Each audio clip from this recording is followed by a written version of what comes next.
to get to a description of the one ultimate conscious agent, it's a theorem of our theory that there is one conscious agent. But to get to it, to actually describe it, we're going to have to climb up all of Cantor's hierarchy. Now, there's an infinite number of steps in Cantor's hierarchy, which means we cannot get there. So in 20,000 years, if we're still using this framework, and we've gotten to level 5 billion of Cantor's hierarchy, it's time to break out the champagne. We went through 500 billion levels. We're at Aleph 500 billion, and we learned a lot at every level. So we learned something new about consciousness every time we transcended and went to a new level. Time to break out the champagne. How much further do we have to go? Infinity. You're not any closer than when you started, and yet you learned a lot. And so what I love about this theory is it says there is the one conscious agent.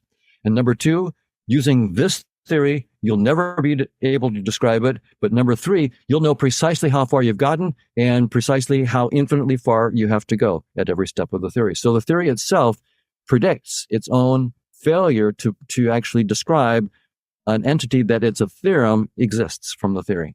So that for me, that's one thing I love about the theory is that it tells me immediately how far I've gotten. And right now we're just at Aleph 0.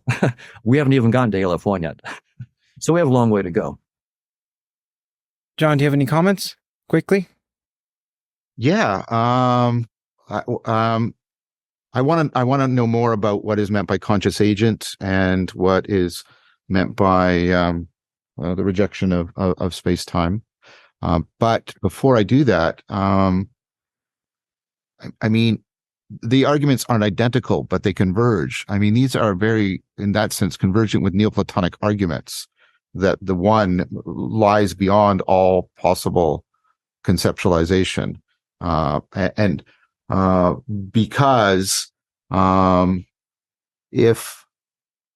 Because if you try to understand it, you have to understand it in terms of its structure or its cause, and therefore you haven't actually achieved the one, because you still would then have to get some system of intelligibility that explains the relationship between the structures and so you always are pointing towards an ultimate reality that can't ever be grasped. The source of intelligibility, the arguments go like the source of intelligibility can't itself be intelligible. And what was interesting is it sounded to me, Donald, and maybe I'm getting it wrong, it sounded to me like you got this sort of fractal oneing going all the way up, which means even your notion of the one is in some sense inadequate and it points beyond itself. And then the whole trajectory of all these ones points towards a one that is never graspable. That's what I heard you saying. And that sounds like Neoplatonism through to me profoundly. The part about the conscious agents I want to talk to you more about, but the structure of sort of, I should do it this way, the fractal of oneing like this or something. I don't know what gesture to make with my hands, which is quite adequate, but that is something disclosed when you reflect deeply upon intelligibility. It sounds, and by the way, Donald, I hope you know that I mean this as a compliment, not an insult. I consider myself a post-nominalist Neoplatonist. So hearing what sounds like a very Neoplatonic structure to reality, that really resonated with me. Now, I wonder what you would say, though, and maybe this goes to what you mean by consciousness. So Plotinus argues that the top thing, right, consciousness is, he takes intentionality to be a feature of consciousness, and that therefore consciousness always implies a duality, and that you need a one beyond that duality to explain the duality, and that therefore you pass beyond consciousness and thought. You pass both beyond consciousness and intelligence when you get to the one. Below it, he has, you probably know this, the nous, which is like all of these ones, all of the forms that, and they're like this. They're infinitely mirroring each other, like Indra's net.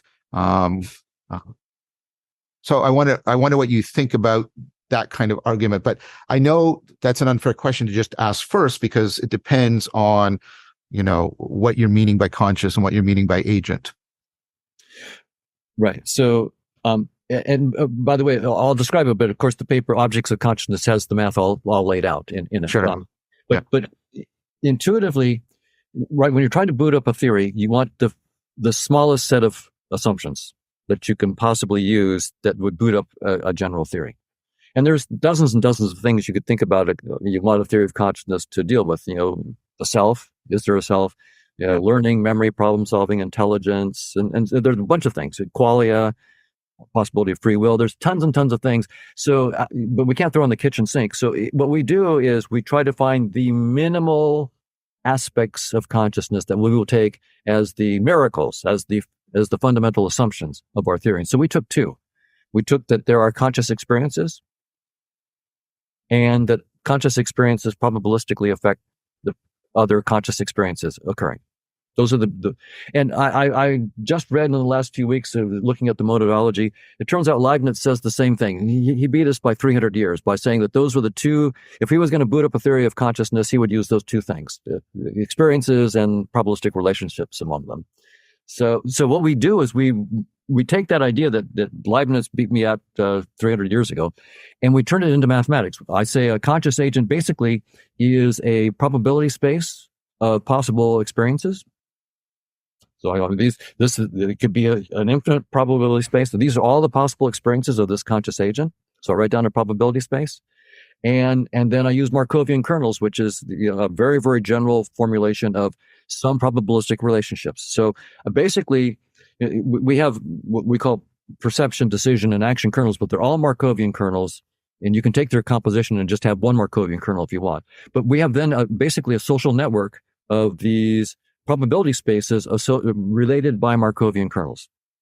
So it's a big social network, and it's a Markovian dynamics. And so when you look at that dynamics, that's what we mean by a conscious agent. And it is a theorem of that when you have two conscious agents, you can take just their tensor product and you will get a tensor product of spaces and kernels and so forth. And you get it satisfies the definition of a conscious agent. But in terms of consciousness and a deep thing about consciousness and experience, I realized after we wrote it down that I was forced by the mathematics to write down a probability space on which the experiences took place. So it's just sitting there. It's like a Platonic structure, just sitting there. What does that? So I months later look back and say, okay, well, what does that mean about consciousness? Well, that's clearly consciousness prior to experience. So we're forced to write down in our mathematics a structure that corresponds to a being without any particular experience that it's having. So but then the Markovian dynamics is really modeling the play of forms, of experiences that pop up and down on this fundamental being that is timeless and requires no experience. It is the field of potential for all experiences. So I realized later on that mathematics nicely intertwines with interpretations that we see from various spiritual traditions. But I didn't try to model the spiritual traditions. I was forced by mathematics. You can't talk about probability until you write down the probability space. You just can't do it. And so you're forced to do this. And I realized, the natural interpretation of that is being prior to experience, and then Markovian dynamics is the full set of experiences. If you enjoyed that clip, then the full podcast is out right now. You can click around here. Enjoy. Subscribe to Theories of Everything to get notified of upcoming podcasts, as there are new full-length podcasts every week on the topics of mathematics, physics, consciousness, free will, and AI.